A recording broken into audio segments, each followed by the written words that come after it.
بیچاری کئی روز سے دم توڑ رہی ہے، ڈر ہے خبر بد نہ میرے منہ سے نکل جائے۔ تقدیر تو مبرم نظر آتی ہے ولیکن پیران کلیسا کی دعا ہے کہ یہ ٹل جائے۔ تو پہلی بات میری ختم ہوئی، عالمی نظام خلافت دنیا کی تقدیر مبرم ہے، ہو کر رہے گی، اس میں کسی صاحب ایمان کو کوئی شک، کوئی شبہ، کوئی ریب نہیں ہونا چاہیے۔ البتہ اس کا اب دوسرا پہلو کیا ہے، اس کا آغاز کہاں سے ہوگا؟ پہلی بات تو یہ، ہمارے بعض لوگوں کے ذہنوں میں، سادہ دل لوگ وہ سمجھتے ہیں کہ پوری دنیا میں ایک ہی دفعہ آ جانی چاہیے۔ یہ کوئی علاقائی خلافت تو نہیں ہو سکتی، خلافت تو عالمی ہوتی ہے۔ ان سے میں کہتا ہوں، عالمی خلافت کب تھی جناب؟ یہ تو نہ خلافت راشدہ میں عالمی تھی، کیا ہندوستان شامل تھا اس میں؟ کیا چین شامل تھا؟ کیا یورپ شامل تھا؟ اور پھر جو خلافت کے نام سے جو ملوکیت چلی ہے، وہ بھی صرف آپ دور بنو امیہ میں کہہ سکتے ہیں کہ وہ پورا عالم اسلام کم سے کم اس کے تحت تھا۔ بعد میں خلافت عباس، بنو عباس میں، اور فاطمیین کی خلافت میں، اور آل عثمان جو ہیں آٹومان ٹرکس کی خلافت میں ٹکڑے تھے، حصے بکھرے تھے، کوئی مانتا تھا، کوئی نہیں مانتا تھا۔ اور سب سے بڑی بات یہ، اگر ایک دم پوری دنیا پر خلافت قائم ہو سکتی تو حضور کے دست مبارک سے ہوتی، لیکن نہیں ہوئی۔ نتیجہ کیا نکلا؟ ایک ملک میں حضور نے قائم کر دی، جزیرہ نما عرب، یہاں خلافت قائم ہو گئی، حضور خلیفہ ہے۔ اس کے بعد آپ کے خلفائے راشدین نے پھر اس کو وسعت دی، شرقاً غرباً شمالاً۔ 3 کالمز نکلے ہیں فوجوں کے، صحابہ کرام کے، 3 کالمز، ایک ایسٹ ورڈ، ایک ویسٹ ورڈ، ایک نارتھ ورڈ۔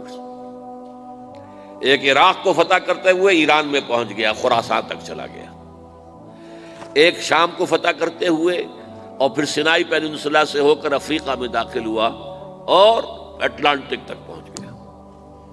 تیسرا سیدھا شمال میں گیا، لیکن یہ زیادہ دور نہیں جا سکتا تھا، کوکیشین ماؤنٹینز آ گئے، کوہ قاف۔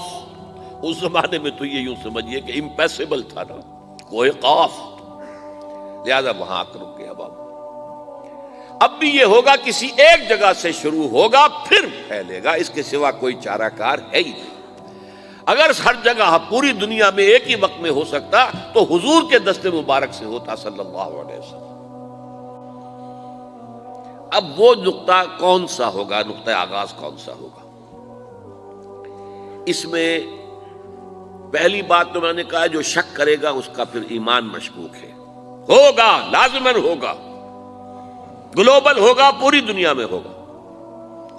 کہاں سے شروع ہوگا اس میں آپ اختلاف کر سکتے ہیں، لیکن مجھے تو 2 حدیثیں تو ملی ہیں جن سے یہ اندازہ ہوتا ہے کہ یہ اس مشرقی خطے سے ہوگا، عرب کے مشرق کی جانب کسی ملک سے ہوگا، کسی خطے سے ہوگا۔ وہ حدیثیں بھی اب آپ پڑھ لیجیے پہلے۔ پھر میں کہہ رہا ہوں، یہ خزانہ ہے جو ہم نے آپ کی خدمت میں پیش کیا ہے، کاش کہ آپ اس کی قدر کر سکیں، یہ حدیثیں آپ کو ازبر ہو جائیں، یاد ہو جائیں، لوح قلب پر نقش ہو جائیں۔ ہندوستان اور خراسان یعنی موجودہ افغانستان کا ذکر ابن ماجہ کی روایت ہے، عن عبداللہ ابن الحارث رضی اللہ تعالی عنہ قال رسول اللہ صلی اللہ علیہ وسلم یخرج ناس من المشرق یوطئون للمہدی یعنی سلطانہ، یعنی سلطانہ، دونوں طرح سے پڑھ سکتے ہیں۔ حضرت عبداللہ ابن حارث فرماتے ہیں رضی اللہ تعالی عنہ کہ حضور نے ارشاد فرمایا، مشرق کی طرف سے وہ فوجیں نکلیں گی، لوگ آئیں گے جو عرب میں مہدی کی حکومت قائم کریں گے۔ یہ مہدی کون ہوں گے اس کا ذکر میں ذرا بعد میں کروں گا، لیکن نوٹ کر لیجئے کہ مہدی سے پہلے لازماً کسی مشرقی علاقے کے اندر وہ نظام قائم ہو چکے گا، تب وہاں سے فوجیں آئیں گی نا۔ یہ مشرق کون سا ہے؟ عرب کے مشرق میں آپ چلیے، ایران بھی آ جائے گا، افغانستان بھی ہے، پاکستان بھی ہے، اور اگر اسے اور توسیع دیں تو ہندوستان بھی ہے۔ یہ ہے عرب کا مشرق، اس سے فوجیں جائیں گی۔ اس کا کیا مطلب ہے کہ اس میں سے کسی جگہ پر نظام خلافت پہلے قائم ہو جائے گا، تاکہ وہاں سے فوجیں جائیں گی جو جزیرہ نما عرب میں حضرت مہدی کی حکومت کو قائم کریں گی۔ اب دوسری حدیث سنیے، یہ سنن ابن ماجہ کی حدیث تھی جو میں نے آپ کو سنائی، آپ نے پڑھی۔ دوسری، عن ابی ہریرہ رضی اللہ تعالی عنہ،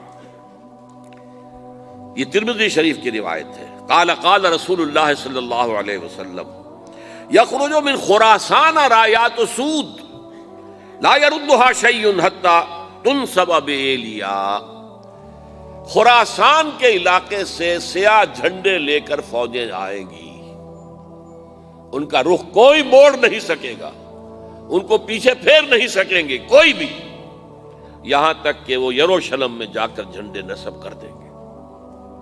ایلیا حضور کے زمانے میں یروشلم کو کہتے تھے۔ یہ یروشلم تھا جب حضرت سلیمان کی حکومت تھی، اور یہاں پر معبد سلیمانی، ہیکل سلیمانی قائم ہوا، پھر یہ یروشلم ہی رہا ہے تاریخ میں، یہاں تک کہ سن 70 عیسوی میں جب ٹائٹس رومی جنرل نے اس کو گرایا، ختم کیا، سیکنڈ ٹیمپل گرا دیا، اور یہاں سے یہودیوں کو کہا نکل جاؤ یہاں سے، کوئی یہودی باقی نہیں رہا، تب بالکل تہو بالا برباد کر دیا۔ اس کے کوئی 150 سال بعد ہیڈریان، رومن ایمپرر ہیڈریان، اس نے پھر دوبارہ آباد کیا اس شہر کو۔ 150 سال تک یہ بالکل بنجر اور بالکل غیر آباد پڑا تھا۔ اب ہیڈریان نے جب آباد کیا تو اس کا نام ایلیا رکھا، اب یروشلم نام نہیں تھا۔